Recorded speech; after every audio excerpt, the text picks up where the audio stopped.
Good evening, everyone. We continue our study in the book of Leviticus. We're now in chapter 20. Before we begin, I would like to actually point out to all of us that we are now in a segment of three major chapters that has to be seen together as a whole. That would be chapters 18, 19, and here chapter 20. It has to do with God's character. And by God's character, we're talking about the fact that He is holy, that is special and different, that He is just, and He is pure. Understand that holy and pure are two very different things. So we are talking about three chapters that tend to repeat itself, particularly now in the final of the three, which is chapter 20, that refers back to chapter 18 and chapter 19.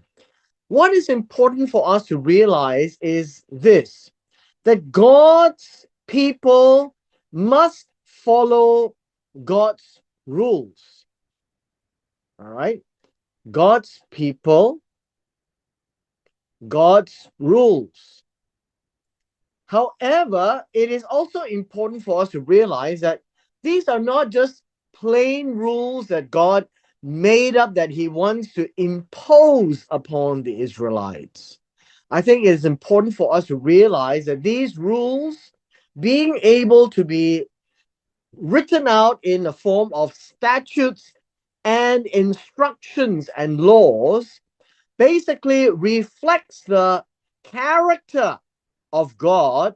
And these people, called the children of Israel and those who live in the land, they are to reflect God's character of being holy, being just, and being pure. So let's look at our final chapter today, which is chapter 20. And then it begins, that should be after chapter 19. Jehovah spoke to Moses, saying this to him. It says here, and to the children of Israel, say. Now, there is no word called again here. So I guess we just strike it out. It says, and to the sons of Israel, say this. What are they supposed to do? And then God outlines this. He says, whoever of the children of Israel. This literally reads any man of the sons of Israel, or of the strangers who dwell in Israel. Now, this idea of strangers would be Ger, the proselytes, those like Ruth who has embraced the God of Israel, followed them out of Egypt and willing to do whatever the God of Israel tells them to do. So these are called strangers.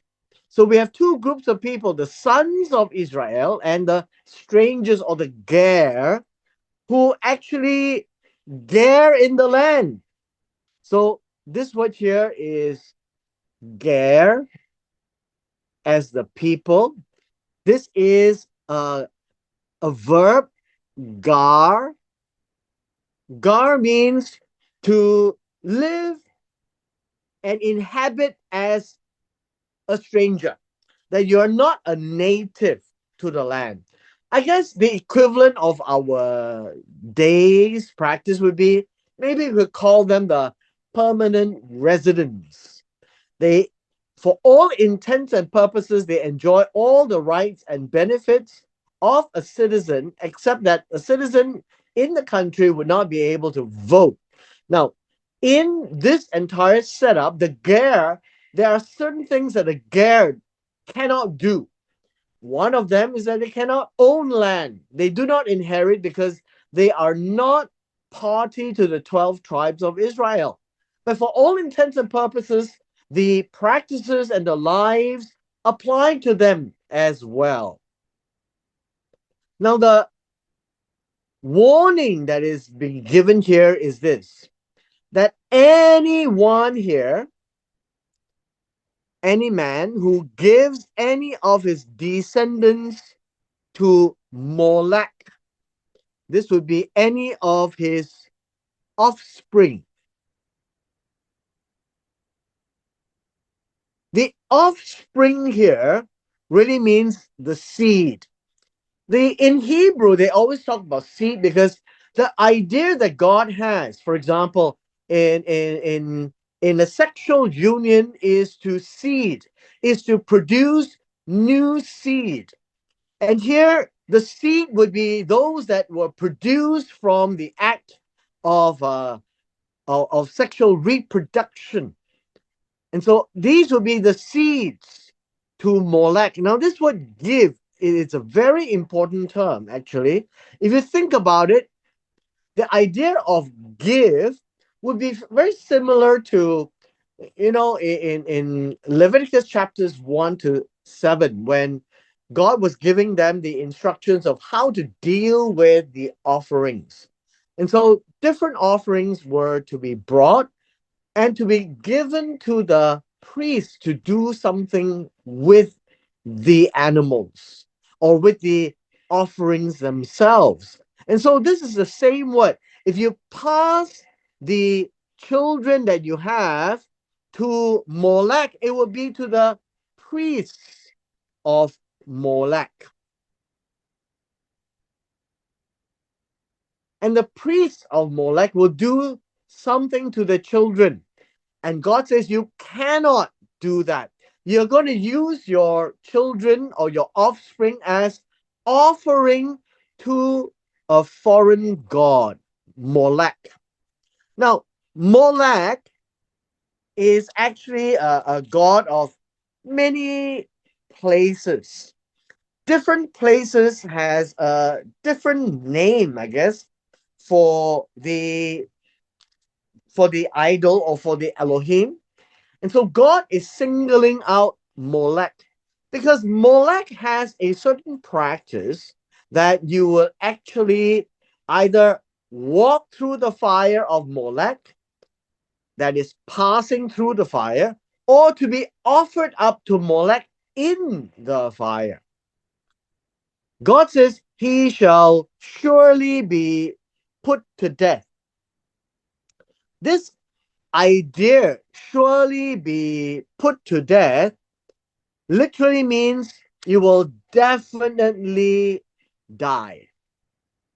So surely be put to death literally means you will certainly die.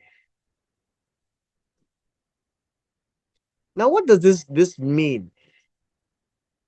In the book of Genesis, where God told Adam that you are not supposed to eat from the tree of the knowledge of good and evil, for the day you eat of it, you will surely die. That would be the very similar idea. It's not drop dead, but you will be put to death. And so the translation is actually quite good in that sense. The people of the land. Now, who is the people of the land? We're talking about the promised land, the land of God. And that would be the land that was promised by God to Abraham, Isaac, and Jacob. So when they go into the land, they have to make sure that all these things that are considered abomination that will defile the land needs to be dealt with accordingly so that the land will not vomit them out. And so the people of the land will then have to use stones to stone him. So this is the execution pattern. This is how the people of the old days execute. So put to death then or will surely die literally means by stoning. Now, God continues to say, I will set my face against that man if you give your offering. So, we're always talking about the person who violated this, that man, any man of the children of Israel, sons of Israel, the Ger who Gar in Israel, who gives, so that man, God wants to be dealt with in this particular way. God says, I will cut him off from his people. Now, this word cut him off from his people is to karat. This word karat literally means to exterminate. Exterminate means to not let him have any more part from his people.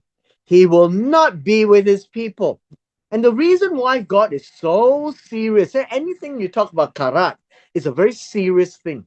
You karat the man who did this.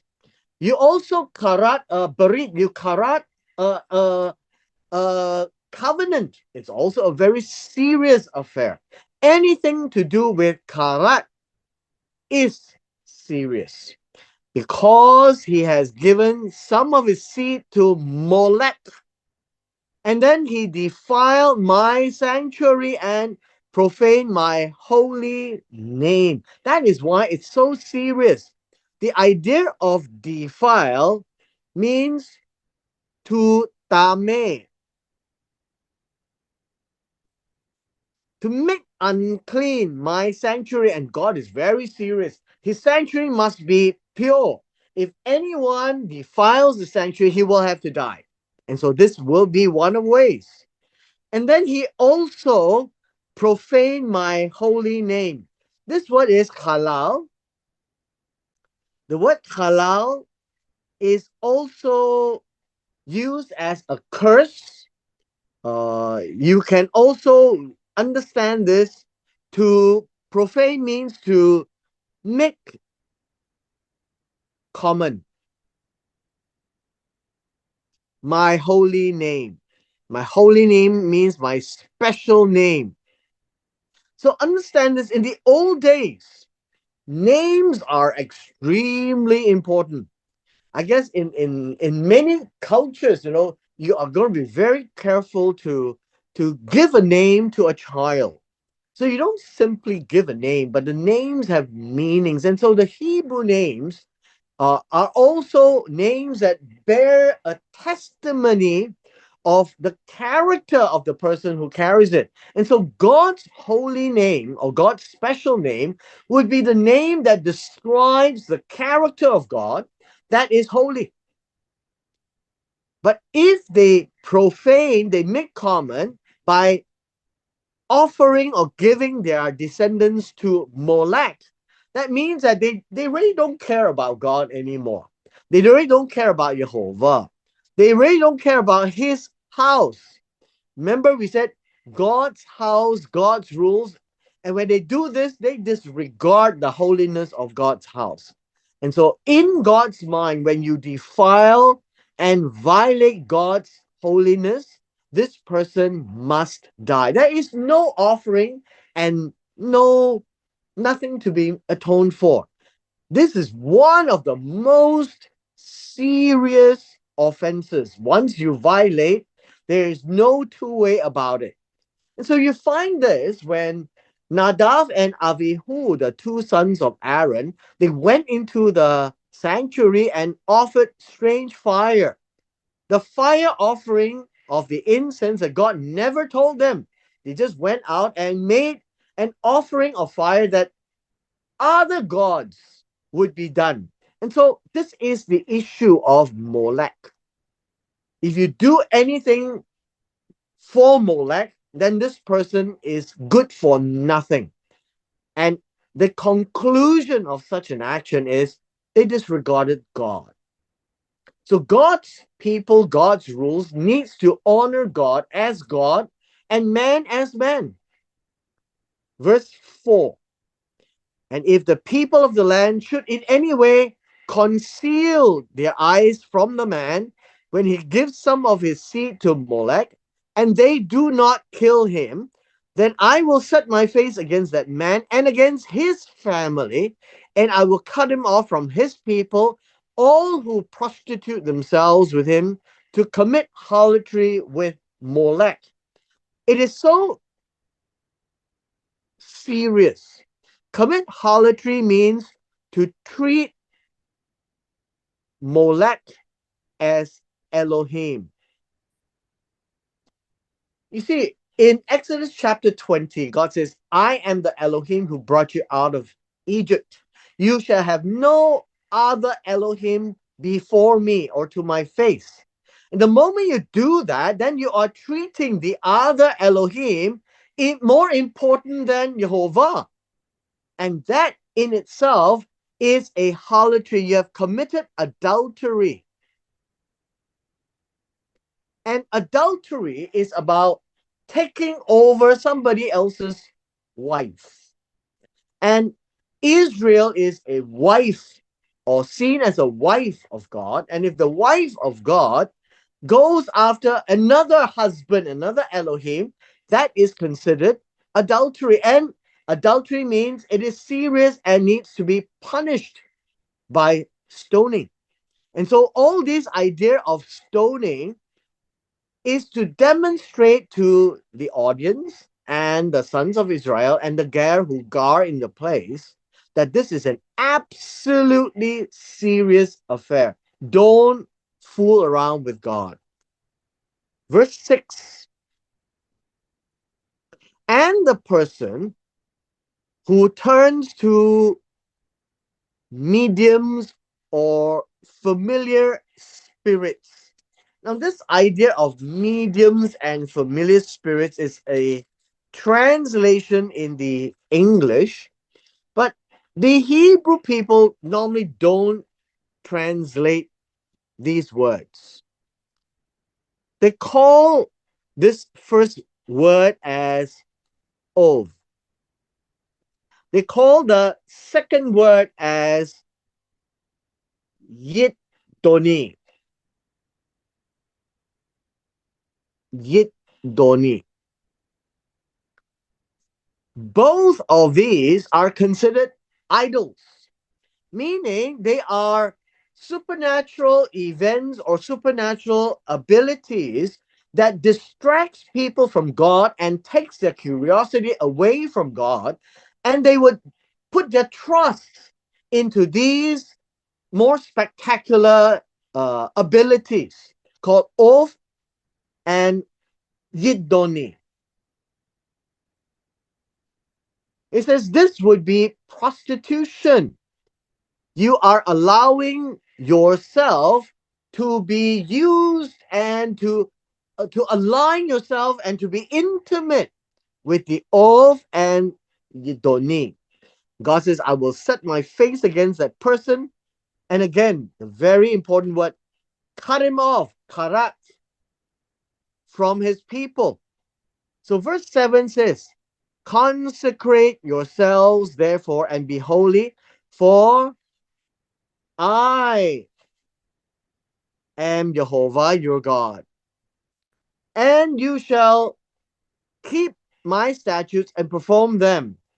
And then it says, Ani Jehovah, who sanctifies you.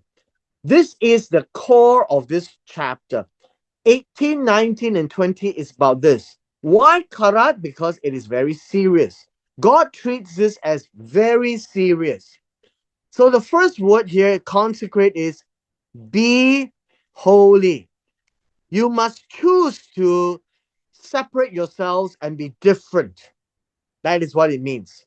Consecrate yourselves is to be holy. Be different. Make yourselves different. And so cause yourselves to be different. And then the second part is be a holy one. So be holy is be a holy one. So you can see, be holy therefore, and be a holy one. So that's the difference in the translation. So that you can understand that God wants an intentional separation from all other Elohim, all other of and Yidoni, all others that will cause a person to align themselves and be intimate with another Elohim, to take their eyes away from Jehovah. And so, if you make it a point to be holy, to separate yourselves from them, be special, be different, then you will be a holy one. That's what it means. Why? Because Ani Yehovah. Ani Yehovah. Every time you see this, God is God, and you must know that you are mere man. You must be able to differentiate in your action and character by being holy, being different, so that you reflect the holy character of God. And if you don't, God will cut you off.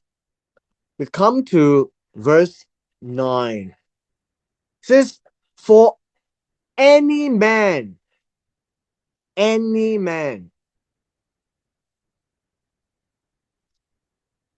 who curses his father or his mother shall surely be put to death, will definitely die, right?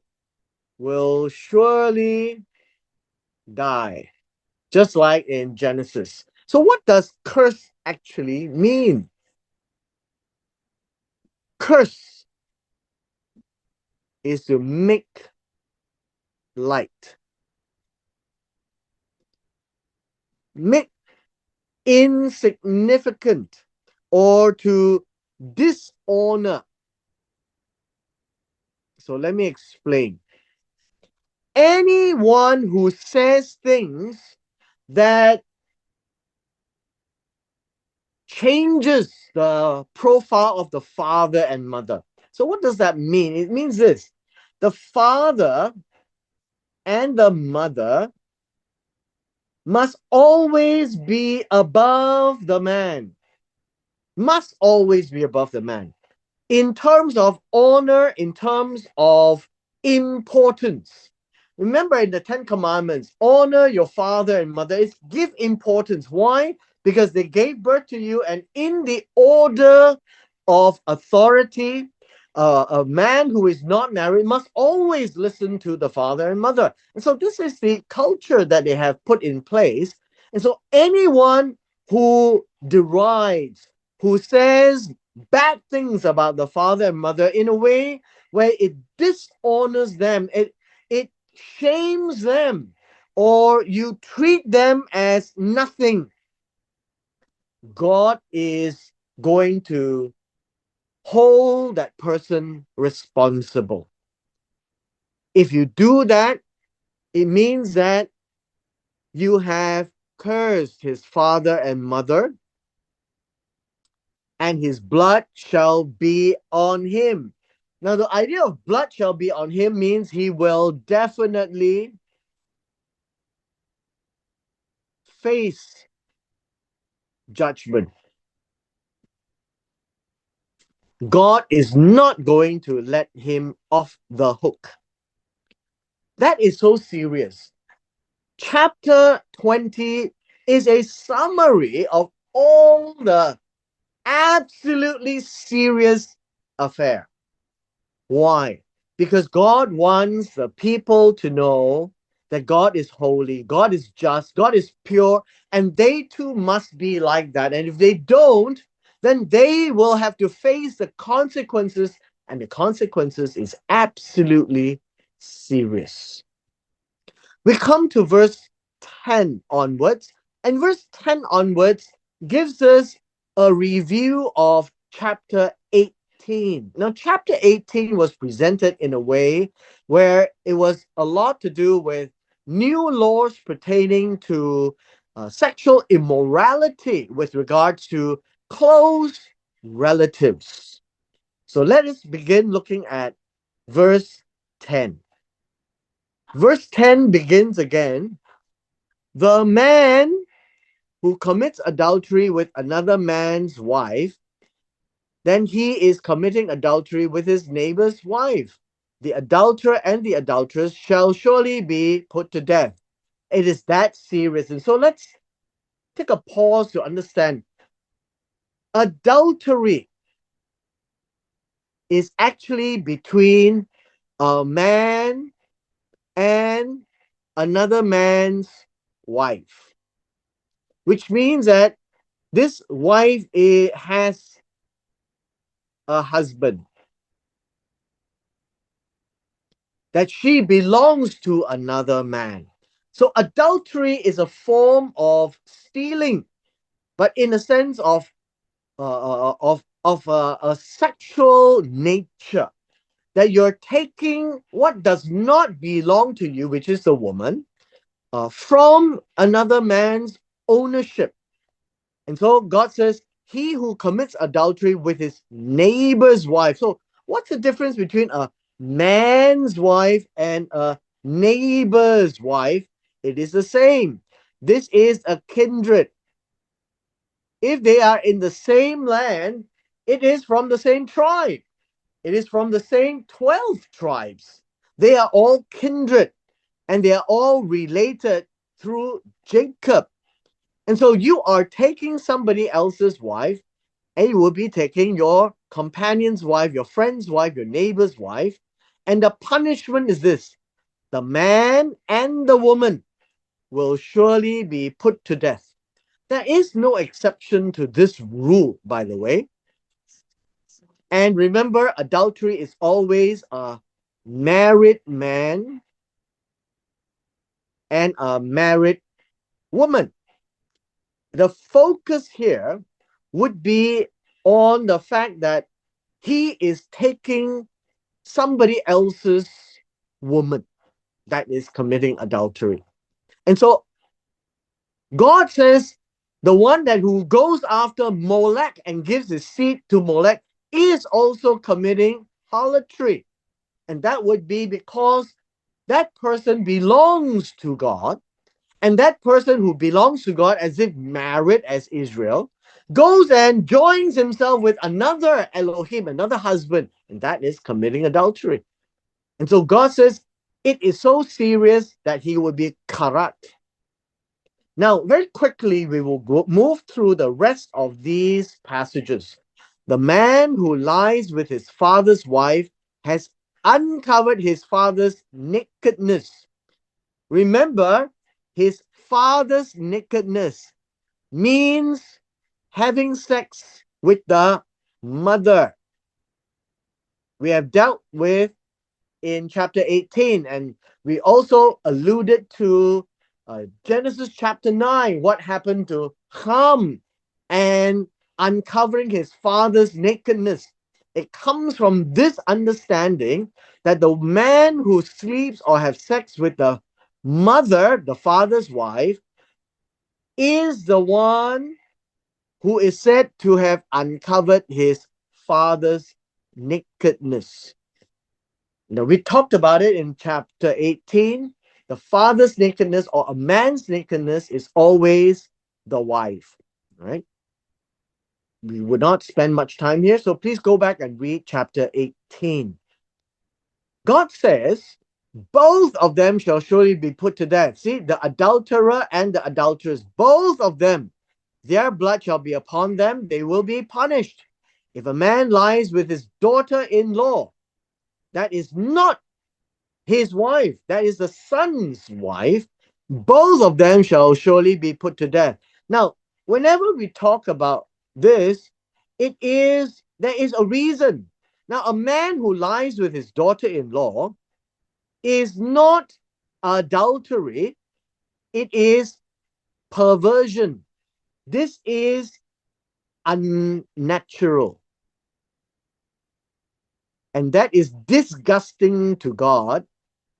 And God says, their blood is upon them. Next, if a man lies with a male as he lies with a woman, both of them have committed an abomination. Now, abomination means something that is disgusting. disgusting to God.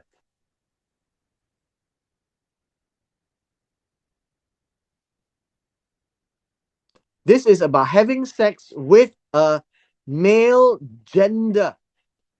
You see, God's order is for a man to lie with a woman in terms of gender. But if he had sex with the man as if he had sex like with a woman, then this is homosexuality and it is an abomination to God. Now, disgusting is not even close to how God feels. The word actually talks about something that really churns the stomach, that you, when you see it, you would vomit. That is the idea of abomination. It is such a disgusting thing. And so God says, they shall surely be put to death. Their blood shall be upon them. Next, if a man marries a woman and her mother, it is wickedness. Now, verse 14 says, wickedness means a mischievous evilness.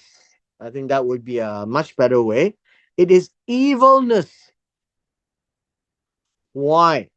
Because the man who marries the woman and her mother, this would be the daughter. And both of them will be fighting against each other, which they shouldn't be. Because a daughter should always honor the father and mother.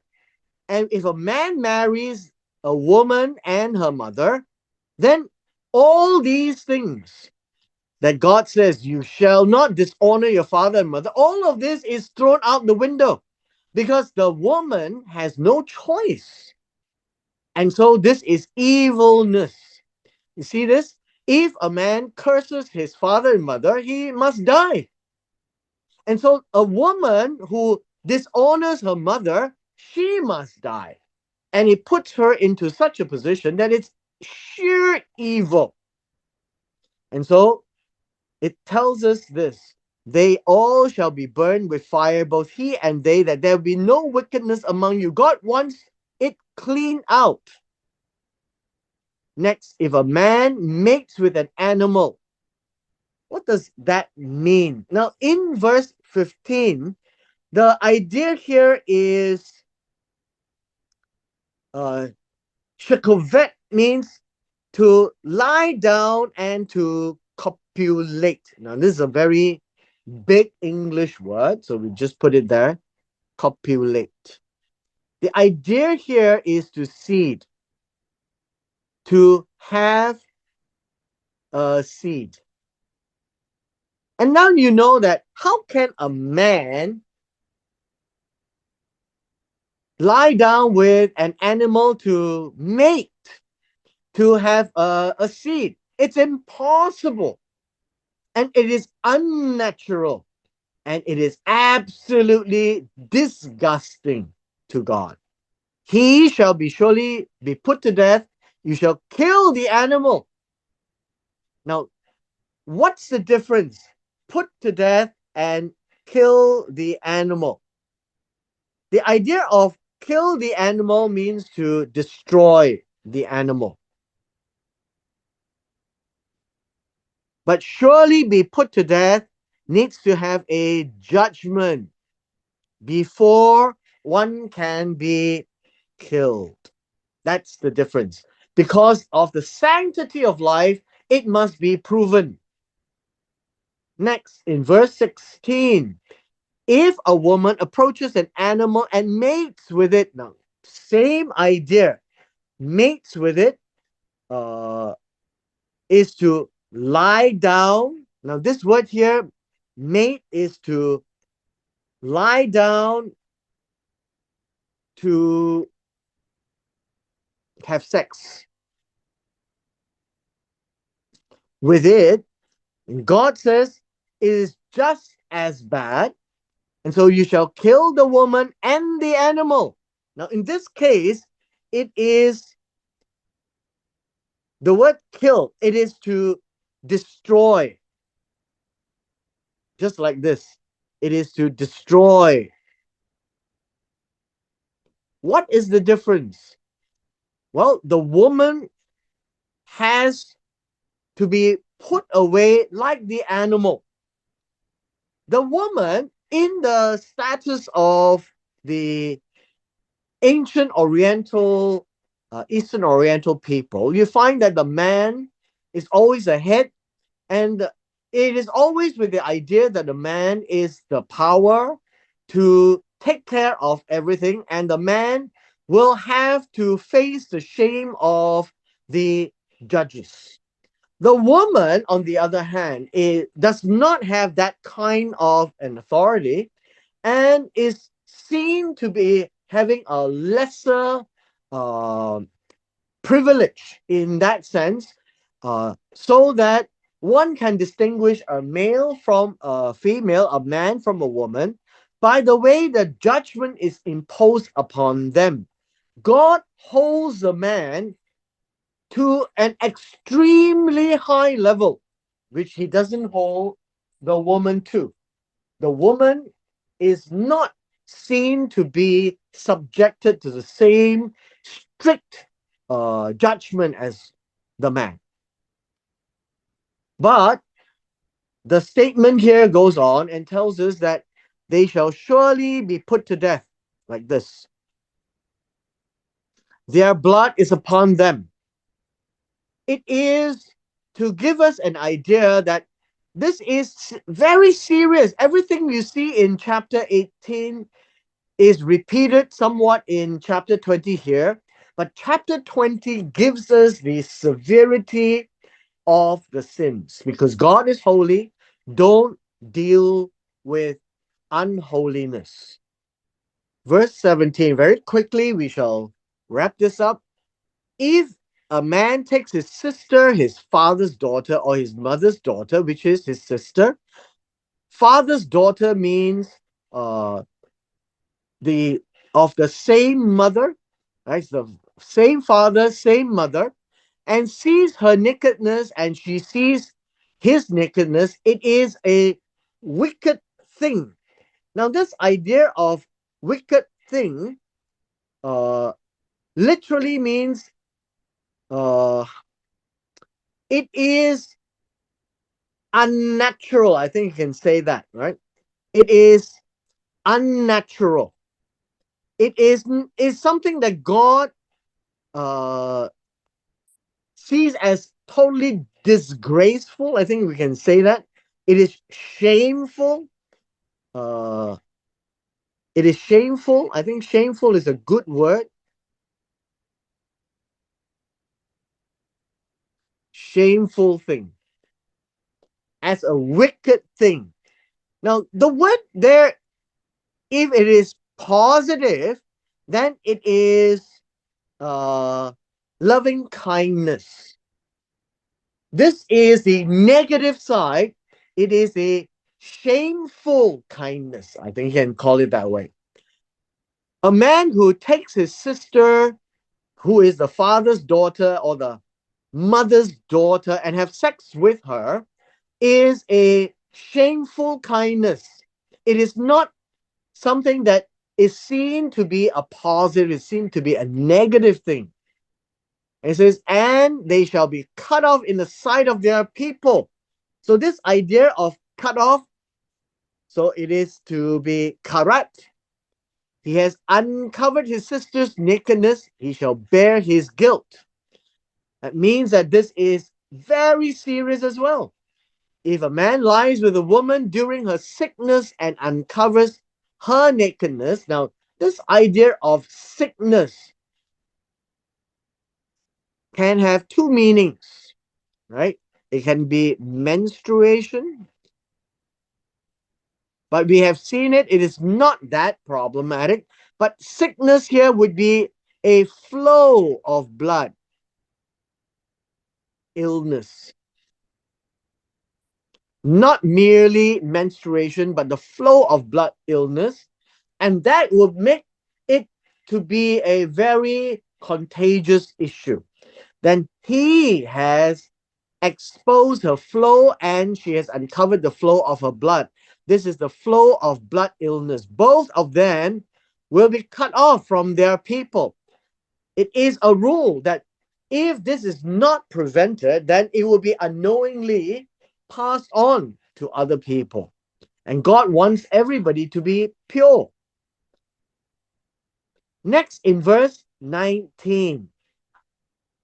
Verse 19 says, "You shall not uncover the nakedness of your mother's sister," your auntie, "or of your father's sister," another auntie, "for that would uncover his near of kin." Now, all of these, please go back and review chapter 18. The near of kin is very important because that cannot happen, sex cannot happen within the close family relatives. They shall bear their guilt. If a man lies with his uncle's wife, which means a father's brother's wife, he has uncovered his uncle's nakedness. So remember what I had mentioned. The uncle's nakedness, the man's nakedness is the woman, the wife. That is how the Hebrew works. They shall bear their sin, and this is a curse. They shall die childless. If a man takes his brother's wife, this is not about a neighbor's wife, right? This is a close family. In verse 21, it says that it is an unclean thing. Now, this idea of unclean also comes from the word menstruation. You see this word sickness. It is a filthy thing in God's eyes. He has uncovered his brother's nakedness. They shall be childless. So always remember this statement: the uncovering the brother's nakedness, uncovering a man's nakedness, will be the wife or the woman of that person. Verse 22, we come to the end of this chapter. The end of this chapter literally reinforced that this is all about Jehovah's character of holy, just, and pure. They are God's people. They must follow God's rules. "You all shall therefore guard all my statutes and all my judgments and do them, that the land where I'm bringing you to dwell may not vomit you out." This is very much in chapter 18. This is defilement. Sexual immorality is a finality that the land cannot tolerate, and the land will eject them out. And so in chapter 18, we are told that the Israelites are going to be brought into this land, and that the land is vomiting out the people who is in the land, the Canaanites, because they practice these kinds of immorality. So God reminds them, "You shall not walk in the statutes of the nation which I am casting out before you," which is Canaan. God is vomiting them out, for they commit these things, and therefore I abhor them. Now, the idea of abhor means God will loathe. It is, I think in the English, it would say that I am sickened. So if you go back and think about Genesis chapter 15, where God promised Abraham, your descendants will come back to this land in the fourth generation, because the sins of the Amorites are not complete. The sins of the Amorite are these: the statutes of Canaan, all these things that God finds sickening. They are practicing and they are doing more and more, to the point where God wants to vomit them out of the land. "But I have said to you, you shall possess your land, and I will give it to you to possess, a land that is flowing with milk and honey, very rich. But if you do the sexual immorality, God will vomit you out." The idea is this: Ani Yehovah Elohim, and I have separated you from the peoples. Now, the idea of separate here is badal. I have divided. The word divide in the Hebrew is a very peculiar word. I have divided. And so the idea of divide means to make clear that one side is Israel and the other side is Canaan. This is what it means. Make very clear the two cannot come together. So that when you look at Israel and you look at Canaan, they are very distinct as if black and white or night or day. And God wants them to be that clear because God is holy, just, and pure. Ani Yehovah Elohechem. I'm giving you this land so that you don't be like them. If you be like them, I will kick you out and I will vomit you out. So you shall therefore distinguish, 25, separate, make different, identify differently, right? Separate out. That's the same idea. Between clean animals and unclean animals, between clean birds and unclean birds, that you shall not make yourself abominable, or this will be idols, by beast or bird or any kind of living thing that creeps on the ground, which I have separated you from you as unclean. God treats them as unclean. So the idea of separation is holy. I am different. And not only different, you need to be separated. So distinctly different. And the rule is this: you shall be holy to me. For Ani Yehovah is holy, is Kadosh, and have separated you from the peoples that you should be mine. And so what essentially God is saying is this: Jehovah is here. You belong to Jehovah. God's people, God's rules, and you should do all these things. You are not Canaan, and they have their own gods. Finally, in verse 27, a man or a woman who is Ov, right? Medium is Ov, who has familiar spirits would be Yidoni, shall surely be put to death. They shall stone them with stones, their blood shall be upon them. God hates idolatry. God hates the practices that the Canaanites have. God hates Israel, who practices Ov and Yidoni. All of them is death. Now, why is this said this way? Is because chapter 20 is a reminder to Israel that God is holy. Don't mix unholy things with holy things. It has to be separated clearly. And how can you do that? Your conduct must be totally opposite of what the Canaanites are doing. That your God is Jehovah. The Canaanite gods is Milcom and all others. They practice all these abominable things. They have idols. They have sexual immorality. Ani Yehovah. Right? Ani Yehovah. Kadosh. I am holy. I am different. And so you must be different. That is all God wants them to do. Be different.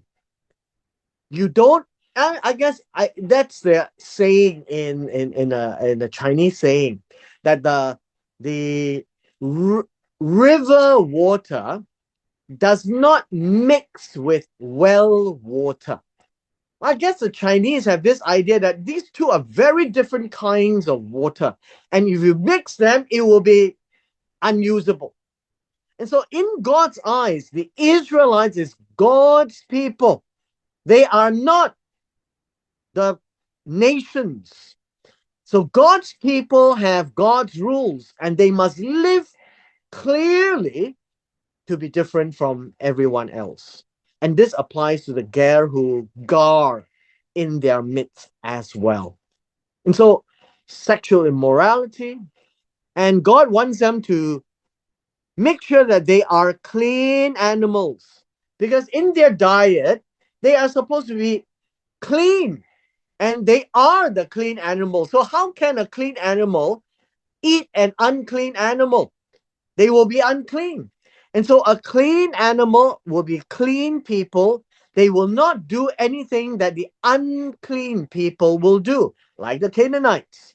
God wants them to be absolutely uniquely holy, uniquely just, and uniquely pure. And Ani Yehovah basically tells them, I am God who brought you out of the land of Egypt. And so you just listen to me and don't do what these other people do because I am a holy God. You reflect my character. And this reflection of God's character is now etched into the statutes and judgments for them to do. And with this, we come to the end of our session today.